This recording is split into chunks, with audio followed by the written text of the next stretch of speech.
Hello out there to everyone who is tuned in to another installment of Thursday's Thoughts and Encouragement.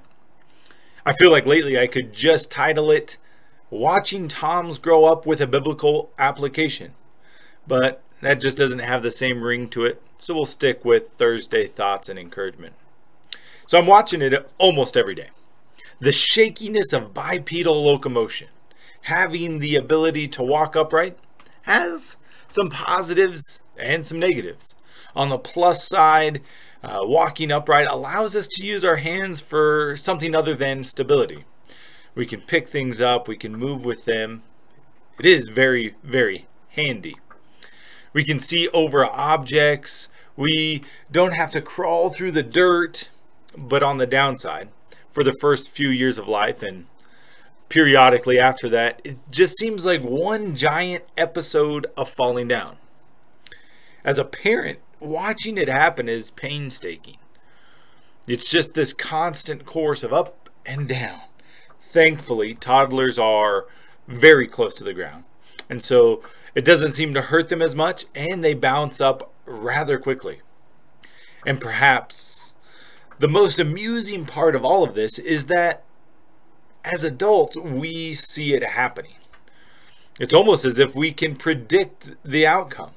Maybe the rug is slightly curled up on an edge, or there's a toy in their path. And for us, that would be simple to navigate over. But for a toddler, they simply don't see the pitfall. They simply don't see the thing that will cause them to stumble and fall. It's just as if they're walking through life just blindly stumbling over everything. And perhaps this is what God sees in us. In 1 Corinthians chapter 10, verses 1 through 13, we see kind of this laid out for us so that we can see it from God's perspective. Go ahead and follow along as I read. I don't want you to forget, dear brothers and sisters, about our ancestors in the wilderness long ago. All of them were guided by a cloud that moved ahead of them, and all of them walked through the sea on dry ground. In the cloud and in the sea, all of them were baptized as followers of Moses. All of them ate the same spiritual food, and all of them drank the same spiritual water, for they drank from the spiritual rock that traveled with him, and that rock was Christ. Yet God was not pleased with most of them, and their bodies were scattered in the wilderness. These things happened as a warning to us, so that we would not crave evil things as they did, or worship idols as some of them did.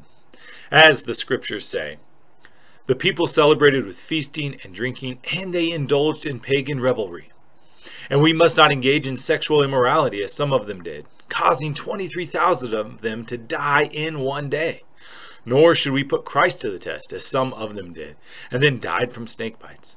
And don't grumble as some of them did, and then were destroyed by the angel of death. These things happened to them as examples for us. They were written down to warn us who live at the end of the age. If you think you are standing strong, be careful not to fall. The temptations in your life are no different from what others experience.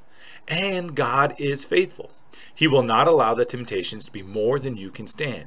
When you are tempted, he will show you a way out so you can endure. There's so many things that are solid about this passage.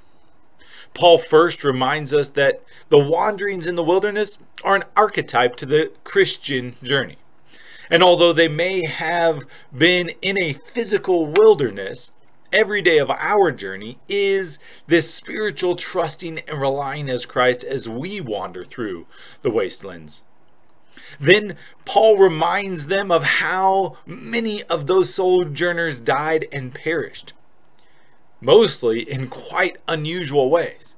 They were seduced by the Moabite women in Numbers 25. They grumbled in chapter 21 and were bitten by snakes. And then chapter 14, they grumbled in the first place and the angel of death destroyed them.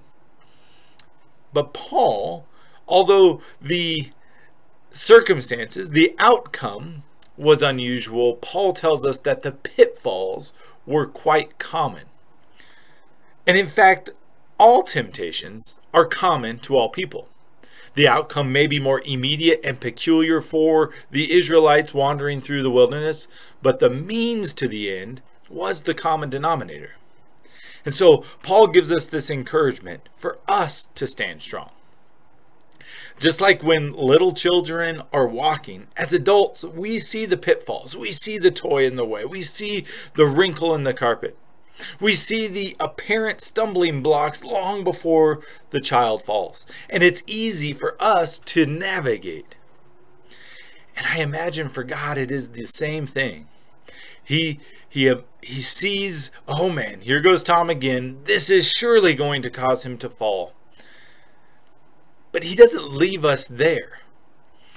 We are promised that God is faithful and he will help us navigate through it. He will show us a way out.